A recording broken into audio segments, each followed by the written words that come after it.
What's going on, everyone? This is CC Television. I'm Diatomik, and I'm bringing you guys some delicious Call of Duty Black Ops gameplay. And I love Dr. Pepper, and I think I screwed up the Black Ops part of that intro, so I'm bringing you guys some delicious Call of Duty Black Ops gameplay. And the goal of this gameplay is to try and help you guys improve your game a little bit. You know, give you some tips and tricks to improve your game. I don't want to call myself pro like I'm C-nanners, but I can definitely hold my own, as you guys will see. This is a game of 49-3 domination, and I mean that's an excellent KD. And I'm gonna give you guys some tips to help you get scores like that. And first, I'm gonna start out with setups. And for something like this, if you're gonna go for a really good KD, perks, I would generally recommend hardline. And then for an attachment, use dual mag. Now you guys see me using red dot in this video, and that's because I didn't know what dual mag did yet. So I figured out through the painkiller No, it was through a video that I watched. Dual mag, the attachment dual mag, actually gives you double the amount of ammo. It doesn't just make you reload faster, it also gives you twice the amount of ammo. So that kind of makes up for not having scavenger. And so that's the general setup I would recommend. For guns, that's a little more on preference, in my opinion. I am a huge fan of the FAMAS. That is by far my favorite weapon in this game. I really like that gun. I don't know what it is about it, but it's just a nice... when I pick up that gun, I just go beast mode.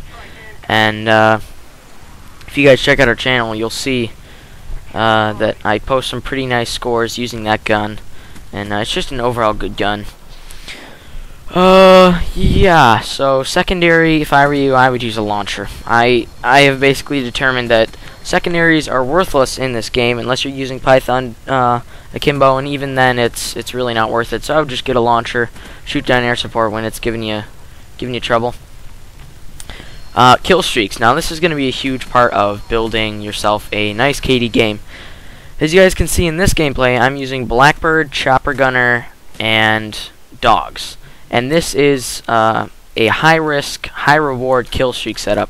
So this setup that I'm using, you should not use unless you know that you're a fairly capable player and you could obtain a 11 kill streak pretty easily. Really, it's all about getting the 7 kill streak with the Blackbird, and once you get that, then it will boost. It'll make it really easy to get your other kill streaks, basically.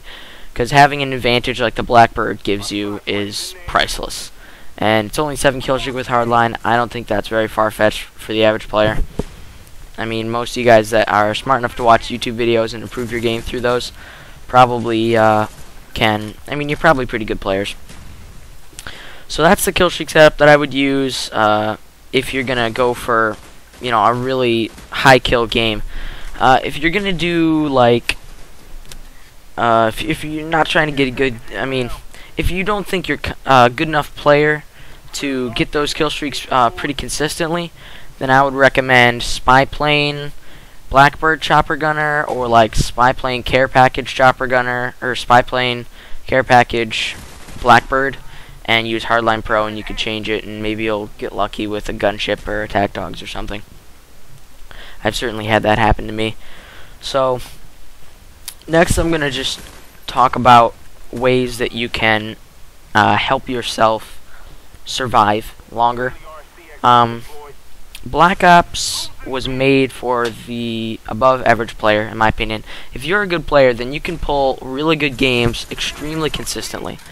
And, well, I mean, not extremely consistently, but you can pull good games way more consistently than you could in Modern Warfare 2. You know, when you die in this game, it's your fault more often. It's your fault for doing something stupid instead of just getting noob-tubed. Aside from panic knifing, and that's a whole nother commentary in itself.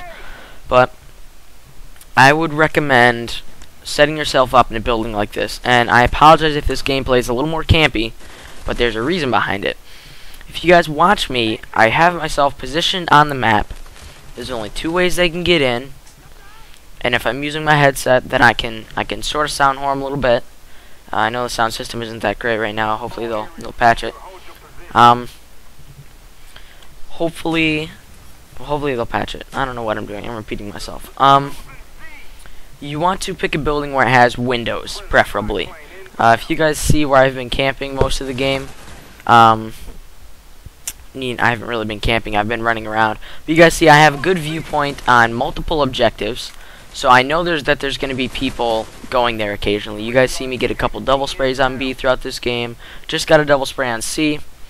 And I mean, I can see most of the map and see the main paths of the map.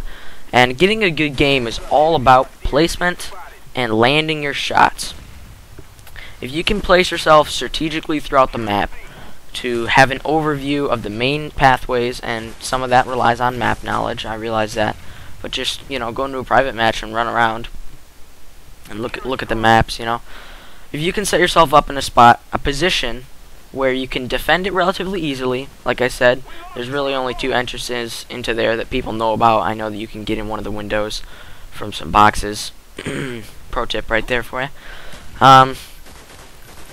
So I can kind of, you know, sit in there and I can look over the map and I can pick people off. And that's really what building kill streaks is about. Predicting people's movements and intercepting them while they're going somewhere. While you gotta catch them with their pants down, you know. If you can catch people unprepared, you're gonna win the gunfight 90% of the time. And that's how you get a good game. If you can place yourself to, I know this is getting a bit redundant, I realize that, but if you can place yourself in a strategic position throughout the map where you can, you know, scan for people in several different hotspots on the map, I guess you could call them, then you're going to be able to pick people off, especially if you have a suppressed weapon. In this case I don't. I'm using the FAL red dot.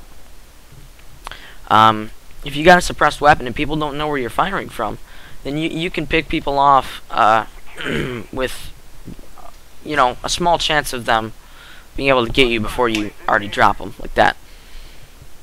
And unfortunately I get claymored there, but nothing you can really do about that. And I've been running flak jacket more often.